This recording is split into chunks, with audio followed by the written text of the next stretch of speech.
नमस्कार दोस्तों, स्वागत है आप सभी का आईसीएस हरदोई के यूट्यूब चैनल पर। मैं ज्ञानेंद्र कुमार एक बार फिर आप लोगों से जुड़ चुका हूं हिंदी से संबंधित कुछ क्वेश्चंस को लेकर, जो यूपी टेट 2021 से भी जुड़े हुए हैं व अन्य प्रतियोगी परीक्षाओं से भी जुड़े हुए हैं जिनमें हिंदी पूछी जाती है।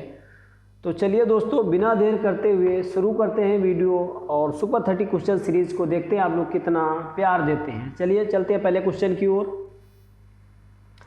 पहला क्वेश्चन दोस्तों हमारा है, निम्न में से किस शब्द में इक प्रत्यय लगी है? निम्नलिखित में से किस शब्द में इक प्रत्यय लगी है? ऑप्शन है वर्णिक, वणिक, वर्णक या वार्णिक। तो इसका सही उत्तर होगा ऑप्शन नंबर 4 वार्णिक। वार्णिक में जो है इक प्रत्यय लगी हुई है। तो आई होप दोस्तों आप लोगों को समझ में आया होगा। चलते हैं अगले क्वेश्चन की ओर। अगला क्वेश्चन दोस्तों हमारा है, कु उपसर्ग वाला शब्द नहीं है। कु उपसर्ग वाला शब्द नहीं है। पहला ऑप्शन है कुरूप, दूसरा ऑप्शन है कुकर्म, तीसरा ऑप्शन है कुशल, चौथा ऑप्शन है कुचाल। तो दोस्तों इसका जो सही उत्तर होगा वो होगा ऑप्शन नंबर 3 कुशल। जो है इसमें कु उपसर्ग नहीं लगी है, बाकी सभी में कु उपसर्ग लगी है। चलते हैं अगले क्वेश्चन की ओर। अगला क्वेश्चन दोस्तों है, प्लूत स्वर कौन सा है? प्लूत स्वर कौन सा है? दिए गए ऑप्शंस में से कौन सा स्वर प्लूत है? तो दोस्तों ध्यान रखना है, इसका जो सही उत्तर होगा वो होगा ऑप्शन नंबर 1 ओम। जो है वो प्लूत स्वर है। प्लूत स्वर वो होते हैं जिनमें 2 मात्राओं से भी अधिक मात्राएं लगी होती हैं। तो ध्यान रखना है, इसका जो सही उत्तर होगा वो होगा ओम। चलते हैं अगले क्वेश्चन की ओर। अगला क्वेश्चन दोस्तों हमारा है, सदैव बहुवचन में प्रयुक्त होने वाला शब्द है। सदैव बहुवचन में प्रयुक्त होने वाला शब्द है समाचार, क्रोध, दूध, सोना। तो दोस्तों इसका जो सही उत्तर होगा वो होगा ऑप्शन नंबर 1 समाचार। समाचार पढ़ा नहीं जाता बल्कि समाचार पढ़े जाते हैं। तो ध्यान रखना है, इसका जो सही उत्तर होगा वो होगा ऑप्शन नंबर 1 समाचार। चलते हैं अगले क्वेश्चन की ओर। अगला क्वेश्चन दोस्तों हमारा है, लंका का विनाश रावण के कारण हुआ था। रेखांकित वाक्य में कौन सी संज्ञा है? लंका का विनाश रावण के कारण हुआ था, रेखांकित वाक्य में कौन सी संज्ञा है? समूहवाचक, द्रव्यवाचक, जातिवाचक या व्यक्तिवाचक। तो ध्यान रखना, इसका जो सही उत्तर होगा वो होगा ऑप्शन नंबर 4 व्यक्तिवाचक। यहाँ पे रावण की बात की गई है तो इसका सही उत्तर होगा व्यक्तिवाचक। चलते हैं अगले क्वेश्चन की ओर।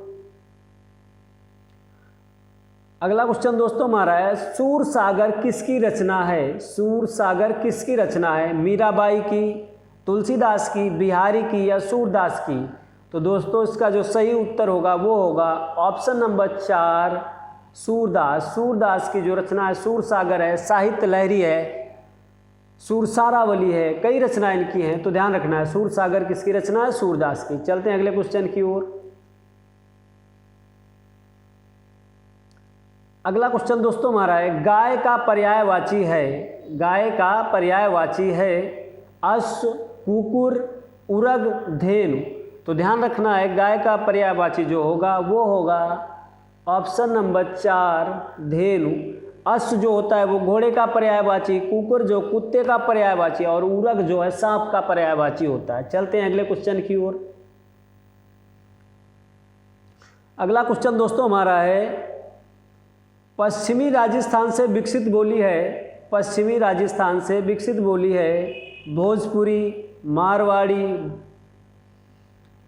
बघेली। यहाँ पर डबल भोजपुरी टाइप हो गया। तो फिलहाल ध्यान रखना, इसका जो सही उत्तर होगा वो होगा ऑप्शन नंबर 2 मारवाड़ी। इसका सही उत्तर होगा। पश्चिमी राजस्थान में बोली जाने वाली जो बोली है वो मारवाड़ी है। चलते हैं अगले क्वेश्चन की ओर। अगला क्वेश्चन दोस्तों हमारा है, पावक शब्द में कौन सी संधि है? पावक शब्द में कौन सी संधि है?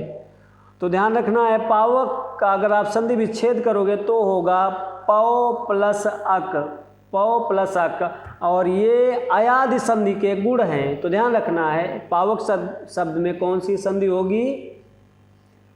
ऑप्शन नंबर 3 यानी अयादि संधि होगी। चलते हैं अगले क्वेश्चन की ओर। अगला क्वेश्चन दोस्तों हमारा है, पहला विश्व हिंदी सम्मेलन कहाँ आयोजित हुआ था? पहला विश्व हिंदी सम्मेलन कहाँ आयोजित हुआ था? बेंगलुरु, मॉरिशस, नई दिल्ली या नागपुर? तो दोस्तों ध्यान रखना है, इसका जो सही उत्तर होगा वो होगा ऑप्शन नंबर 4, नागपुर। नागपुर में 1975 में जो है पहला विश्व हिंदी सम्मेलन का आयोजन हुआ था। तो चलते हैं दोस्तों अगले क्वेश्चन की ओर। अगर दोस्तों आप लोगों को वीडियो पसंद आ रहा हो तो प्लीज़ हमारे चैनल आईसीएस हरदोई को सब्सक्राइब करना ना भूलें और दोस्तों के साथ वीडियो शेयर करें। चलते हैं अगले क्वेश्चन की ओर। अगला क्वेश्चन दोस्तों हमारा है, निम्नलिखित में से कौन सा शब्द तद्भव है? निम्नलिखित में से कौन सा शब्द तद्भव है? लवंग, संधि, सत या हल्दी? तो दोस्तों ध्यान रखना है, इस क्वेश्चन का जो सही उत्तर होगा वो होगा ऑप्शन नंबर 4, हल्दी। हल्दी जो है ये तद्भव है हरिद्रा का, ठीक है। बाकी लवंग का तद्भव होगा, लौंग तत्सम है, इसका तद्भव होगा लौंग। संधि का होता है जोड़ और सत का होता है 100। तो चलते हैं दोस्तों अगले क्वेश्चन की ओर। अगला क्वेश्चन दोस्तों हमारा, निम्नलिखित में से किस वाक्य में कर्मवाच्य है? निम्नलिखित में से किस वाक्य में कर्मवाच्य है? राधा पुस्तक पढ़ती है, मोहन द्वारा खेत जोता जाता है, मुझसे भागा नहीं जाता है, हम हंस रहे थे। तो दोस्तों दिए गए ऑप्शंस में से जो सही उत्तर होगा वो होगा ऑप्शन नंबर 2, मोहन द्वारा खेत जोता जाता है। इसमें कर्मवाच्य है, बाकी राधा पुस्तक पढ़ती है इसमें कृत्यवाच्य होगा और हम हंस रहे हैं इसमें भी कृत्यवाच्य होगा और मुझसे भागा नहीं जाता है इसमें क्या होगा? इसमें भाववाच्य होगा। तो चलते हैं अगले क्वेश्चन की ओर। अगला क्वेश्चन दोस्तों हमारा है, प्रिया खाना बना रही थी शब्द में कौन सा काल है? प्रिया खाना बना रही थी शब्द में कौन सा काल है? संदिग्ध भूतकाल, संभाव्य वर्तमान, अपूर्ण भूतकाल, हेतु हेतु मध्यभूत? तो इसका जो सही उत्तर दोस्तों होगा वो दिए गए ऑप्शंस में से ऑप्शन नंबर 3, अपूर्ण भूतकाल होगा। प्रिया खाना बना रही थी, इसका जो सही उत्तर होगा वो होगा अपूर्ण भूतकाल। चलते हैं अगले क्वेश्चन की ओर। अगला क्वेश्चन दोस्तों हमारा है, जटिल शब्द का विलोम है। जटिल शब्द का विलोम है कठिन, रूढ़, सरल या मुश्किल? तो दोस्तों इन चारों ऑप्शंस में से इस क्वेश्चन का जो सही उत्तर है वो होगा ऑप्शन नंबर 3, सरल। जटिल का जो जटिल शब्द का विलोम जो है वो होगा सरल। चलते हैं अगले क्वेश्चन की ओर। अगला क्वेश्चन दोस्तों हमारा है, ऋजु शब्द का विलोम है। ऋजु शब्द का विलोम है त्रिकोण, वक्र, सीधा, सरल? तो इसका सही उत्तर दोस्तों जो है वो है ऑप्शन नंबर 2, वक्र। त्रिकोण शब्द का विलोम है जो वो होगा वक्र। चलते हैं अगले क्वेश्चन की ओर। अगला क्वेश्चन दोस्तों हमारा है, उपत्यका शब्द का अर्थ है। उपत्यका शब्द का अर्थ है, पहला ऑप्शन है सूर्य जिस पर्वत के नीचे से निकलता है, दूसरा ऑप्शन है प्राणियों के पेट का एक अंग, तीसरा ऑप्शन है पर्वत का शिखर, चौथा ऑप्शन है पर्वत के पास की भूमि। तो दोस्तों इसका जो सही उत्तर होगा वो होगा ऑप्शन नंबर 4, पर्वत के पास की भूमि को क्या बोलते हैं? उपत्यका बोलते हैं। चलते हैं अगले क्वेश्चन की ओर। अगला क्वेश्चन दोस्तों हमारा है, सिर पर सवार रहना मुहावरे का अर्थ है। सिर पर सवार रहना मुहावरे का अर्थ है मरने मारने पर उतारू होना, पीछे पड़ना, बाधक होना, भाग जाना। तो दोस्तों इसका जो सही उत्तर होगा वो होगा ऑप्शन नंबर 2, पीछे पड़ना। पीछे पड़ने का जो मुहावरा का अर्थ है, सिर पर सवार रहने मुहावरे का अर्थ है पीछे पड़ना। चलते हैं अगले क्वेश्चन की ओर। अगला क्वेश्चन दोस्तों हमारा है, दोहा के प्रत्येक चरण में कितनी मात्राएं होती हैं? दोहा के प्रत्येक चरण में कितनी मात्राएं होती हैं? तो ध्यान रखना है 11, 12, 13 या 14। तो इसका जो सही उत्तर होगा वो होगा ऑप्शन नंबर 3, 13। दोहा के जो प्रत्येक चरण में 13 मात्राएं होती हैं। चलते हैं अगले क्वेश्चन की ओर। अगला क्वेश्चन दोस्तों हमारा है, श्रृंगार रस का स्थायी भाव है। श्रृंगार रस का स्थायी भाव है निर्वेद, भय, रति, हास। तो इसका जो सही उत्तर होगा दोस्तों वो होगा ऑप्शन नंबर 3 रति। श्रृंगार रस का स्थायी भाव रति होता है, निर्वेद होता है शांत रस का स्थायी भाव, भय भयानक रस का स्थायी भाव, और हास्य रस का स्थायी भाव हास्य होता है। चलते हैं अगले क्वेश्चन की ओर। अगला क्वेश्चन दोस्तों हमारा, जो रहीम गत दीप की कुल कपूत गति सोए, बारे उजियारा करे बढ़े अंधेरा होए। उक्त पंक्तियों में कौन सा अलंकार है? उत्प्रेक्षा, श्लेष, यमक या रूपक। तो ध्यान रखना यहाँ पे दीप की बात की गई है और दीप के कई अर्थ निकलते हैं। जहाँ पर एक ही शब्द के कई अर्थ निकले वहाँ पे श्लेष अलंकार होता है। तो इसका जो सही उत्तर होगा वो होगा ऑप्शन नंबर 2 श्लेष अलंकार। चलते हैं अगले क्वेश्चन की ओर। अगला क्वेश्चन दोस्तों हमारा है, संज्ञा का प्रकार नहीं है, संज्ञा का प्रकार नहीं है व्यक्तिवाचक, जातिवाचक, देशवाचक या भाववाचक। तो दोस्तों अगर आप लोगों ने संज्ञा पढ़ी होगी तो ये क्वेश्चन आपके लिए बिल्कुल सरल हलवा टाइप में होगा। इसका जो सही उत्तर है वो होगा ऑप्शन नंबर 3 देशवाचक। ये संज्ञा का प्रकार नहीं है, ध्यान रखना है। संज्ञा के 5 प्रकार के होते हैं लेकिन देशवाचक संज्ञा का प्रकार नहीं है। दोस्तों अगर आप लोगों को वीडियो पसंद आ रहा हो, हमारे क्वेश्चंस हिंदी में जो दे रहा हूँ वो पसंद आ रहे हों तो अभी हमारे चैनल को सब्सक्राइब करें ऐसे सरदोई को। चलते हैं दोस्तों अगले क्वेश्चन की ओर।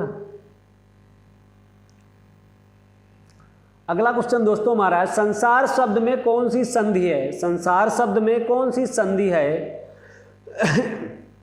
दीर्घ, व्यंजन, गुण या विसर्ग? दीर्घ, व्यंजन, गुण या विसर्ग?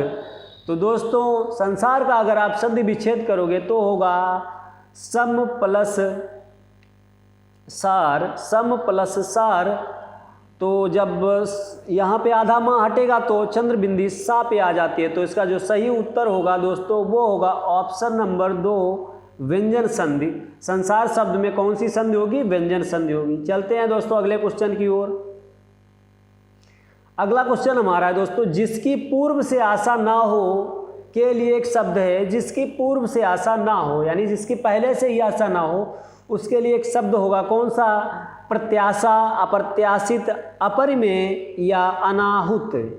तो दोस्तों इसका जो सही उत्तर होगा वो होगा ऑप्शन नंबर 2 अप्रत्याशित। अप्रत्याशित का मतलब होता है जिसकी पहले से कोई आशा ना हो। चलते हैं अगले क्वेश्चन की ओर। अगला क्वेश्चन दोस्तों हमारा है, फिसलन है। फिसलन है विशेषण, क्रियापद, संज्ञा या क्रिया विशेषण? तो दोस्तों ध्यान रखना है, फिसलन जो है फर्श पर फिसलन है। इसमें इस वाक्य में क्या है? फर्श पे फिसलन है तो मतलब विशेषण है, विशेषता है। फर्श पे क्या है? फिसलन है। तो इसका जो सही उत्तर दोस्तों होगा वो होगा ऑप्शन नंबर 1 विशेषण। चलते हैं अगले क्वेश्चन की ओर। अंक शब्द का अर्थ नहीं है, अंक शब्द का अर्थ नहीं है गोद, चिन्ह, संख्या, अंग। तो ध्यान रखना है, अंक शब्द का जो अर्थ नहीं है वो होगा ऑप्शन नंबर 4 अंग। अंग जो है वो अंक शब्द का अर्थ नहीं है। चलते हैं अगले क्वेश्चन की ओर। अगला क्वेश्चन दोस्तों है, नहीं पराग नहीं मधुर मधु नहीं विकास इह काल पंक्तियां हैं। यानी किनके द्वारा ये पंक्तियां दी गई है? नहीं पराग, नहीं मधुर मधु, नहीं विकास इह काल पंक्तियां हैं। दी गई 4 ऑप्शंस में से किस कवि के द्वारा ये पंक्तियां लिखी गई? तो दोस्तों ध्यान रखना, इसका जो सही उत्तर होगा वो होगा ऑप्शन नंबर 4 बिहारी जी ने इन पंक्तियों को लिखा है। और ये पंक्तियाँ जो बिहारी जो हैं जो रीतिकाल के कवि हैं, ध्यान रखना है। चलते हैं अगले क्वेश्चन की ओर। अगला क्वेश्चन दोस्तों हमारा है, हिंदी का पहला समाचार पत्र है उदंत मार्तंड, इतिहास तिमिर नाशक, बनारस अखबार, हरिश्चंद्र मैगजीन। तो दोस्तों इसका जो सही उत्तर होगा वो होगा ऑप्शन नंबर 1 उदंत मार्तंड जो है हिंदी का पहला समाचार पत्र है। चलते हैं अगले क्वेश्चन की ओर। अगला क्वेश्चन दोस्तों हमारा रामचरितमानस की भाषा है, रामचरितमानस की भाषा है भोजपुरी, प्राकृत, ब्रजभाषा या अवधी। तो जिन लोगों को नहीं पता है तो वो लोग जान लें कि रामचरितमानस जो है ये तुलसीदास जी ने लिखी है और ये अवधी भाषा में लिखी गई है। तो ध्यान रखना इसका जो सही उत्तर होगा वो होगा ऑप्शन नंबर 4 अवधी भाषा। चलते हैं अगले क्वेश्चन की ओर। अगला क्वेश्चन दोस्तों हमारा निम्न में से अशुद्ध वाक्य है, निम्न में से अशुद्ध वाक्य है वह स्वयं यहाँ नहीं आना चाहती, आपके आग्रह पर मैं दिल्ली जा सकता हूँ, मैं तेरे को एक घड़ी दूंगा, मुझे इस बैठक की सूचना नहीं थी। तो आप लोग आई थिंक समझ चुके होंगे दोस्तों इसका सही उत्तर क्या होगा, मैं तेरे को एक घड़ी नहीं दूंगा। तो इसका जो उत्तर सही होगा वो होगा ऑप्शन नंबर 3 मैं तेरे को एक घड़ी नहीं दूंगा। मतलब इसका जो शुद्ध होगा मैं तुझे एक घड़ी नहीं दूंगा या मैं तेरे को एक घड़ी दूंगा, मतलब इसका कहने का मतलब है। चलते हैं अगले क्वेश्चन की ओर।